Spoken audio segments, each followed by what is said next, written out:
एहसन मेहनती साहब हमारे साथ मौजूद हैं। सर, आपको क्या लगता है कि जब भी मैंने जैसा डॉक्टर साहब के सामने सवाल रखा, वही सवाल आपके सामने भी रखूंगा कि हम खसारे में हमेशा तजावुज़ की बात सुनते हैं, कमी का लफ्ज़ हमें आज तक मुझे नहीं लगता कि कभी सुनने को मिला होगा। तो ऐसा क्यों है? और क्या इसके साथ साथ आपको यह भी लगता है कि हमारी जो एक्सपोर्ट और इंपोर्ट का तवाज़ुन है वो भी अदम तवाज़ुन का शिकार है, उसमें भी तवाज़ुन बरकरार नहीं रहता? तो इसकी क्या ये भी वजह हो सकती है?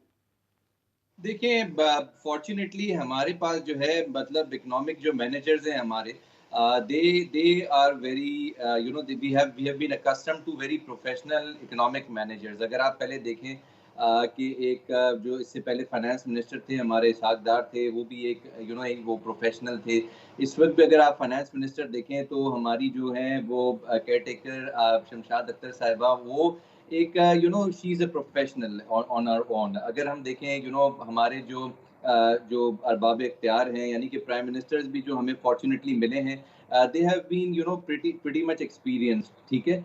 तो अगर हम ये देखें तो ओवरऑल पर्सपेक्टिव हमारा टैक्सेशन का भी अगर हम देखें, इस वक़्त जो हमें डेटा रिसीव हो रहा है, स्पेशली जब आईएमएफ प्रोग्राम के अंदर हम हैं, तो मोर और लेस हम हमारे टारगेट्स को पूरा कर रहे हैं। इस वक़्त सरप्लस की बात हो रही है, 416 बिलियन रुपीज़ से हमने सरप्लस जो है वो दिया है फिस्कल, जो हमें डेफ़िसिट का जो सरप्लस जो है वो हमें दिया गया था 0.4% ऑफ जीडीपी। अब ये जो इकोनॉमीज़ होती हैं, इमर्जिंग इकोनॉमीज़, इसके अंदर फिस्कल डेफ़िसिट जो है वो इम्पोर्टेंट होती है, क्योंकि इसके अंदर हमें ग्रोथ चाहिए होती है। अगर हमें ग्रोथ नहीं चाहिए तो ज़ाहिर है हम अब सरप्लस के अंदर चलते रहेंगे।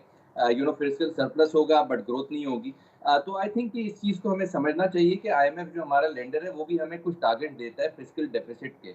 अगर वो लेंडर सैटिस्फाइड नहीं होता हमारे इस फिस्कल डेफिसिट से या ऑस्टेरिटी की तरफ हमें ले जाना चाहता, तो वो हमारे लिए एक कंडीशन डाल देता। तो मैं ये समझता हूँ कि जो हमारा फिस्कल डेफिसिट है, ये हमारे लिए ब्लेसिंग है।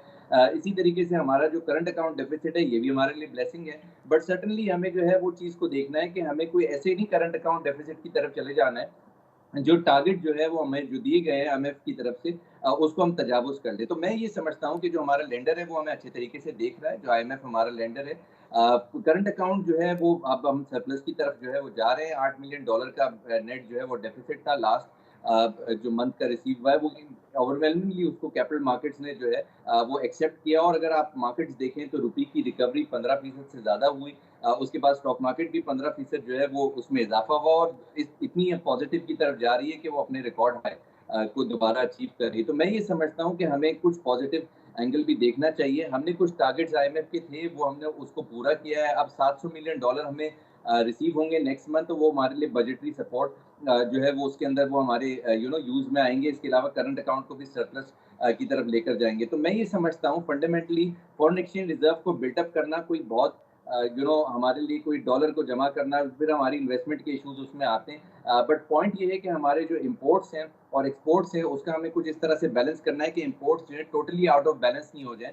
जो इससे पहले हम देख रहे हैं कि जो हमारा करंट अकाउंट डेफिसिट $20 बिलियन पे चला गया था, उसको हमें कर्टेन करके जो है 5-6 $100 मिलियन पे जो है वो क्लोज़ करना है साल के आखिर के अंदर। और इवन हमारे लेंडर ने $5-6 बिलियन का हमें लिवरेज दिया है। वहाँ पर वो ये समझता है कि हमारे एफडीआईज़ अगर पाकिस्तान के अंदर आती हैं, जो कि हम एक्सपेक्ट कर रहे हैं सीपेक से, एसआईएफसी से, रिफाइनरीज़ लगने लगी हैं पाकिस्तान के अंदर। तो ये सारी चीज़ें जो है मुस्बत डायरेक्शन के अंदर हैं। हमारे इकोनॉमिक मैनेजर्स भी जो हैं वो काफ़ी ज़्यादा एफर्ट कर रहे हैं कि जो हमारा इकोनॉमिक डेटा है वो इम्प्रूव हो। अगर आप देखें करंट अकाउंट डेफिसिट का डेटा इम्प्रूव हुआ है, साथ में हमें रेमिटेंसेस जो है अब इन्फ्लोज़ जो है ज़्यादा एक्सपेक्ट कर रही है state bank of Pakistan. Specially हम रुपी रिकवरी को हम देखें, तो उस हद तक भी जो है हमने काफ़ी हद तक रिकवर किया है। स्मगलिंग के लिए हम एंटी स्मगलिंग मेजर्स हैं हमारे अफगान बॉर्डर पे, पाक अफगान जो हमारा ट्रांज़िट ट्रेड है उसको सिग्निफिकेंटली हम उसको देख रहे हैं। बट हम जो है कुछ चीज़ों को ग्रोथ ओरिएंटेशन से भी लेते हैं। फिस्कल डेफिसिट एक हेल्दी साइन होती है इकोनॉमी का, क्योंकि उस सूरत के अंदर हमें ग्रोथ मिलती है। अगर हमें ग्रोथ नहीं चाहिए तो फिस्कल डेफिसिट फिर हम ज़ाहिर है उसको सँभालने निकल जाएँगे और फिर उससे ग्रोथ नहीं मिलेगी, एक ऐसी इकोनॉमी के अंदर जहाँ पे पॉपुलेशन ग्रोथ हो रही है। तो आई थिंक कि हमें कुछ हद तक हमारी ब्लेसिंग्स की तरफ भी देखना चाहिए, बट सर्टेनली हमें डेफिसिट करंट अकाउंट डेफिसिट इतना नहीं कर लेना $20 बिलियन की जिसको हम पे नहीं कर सकें।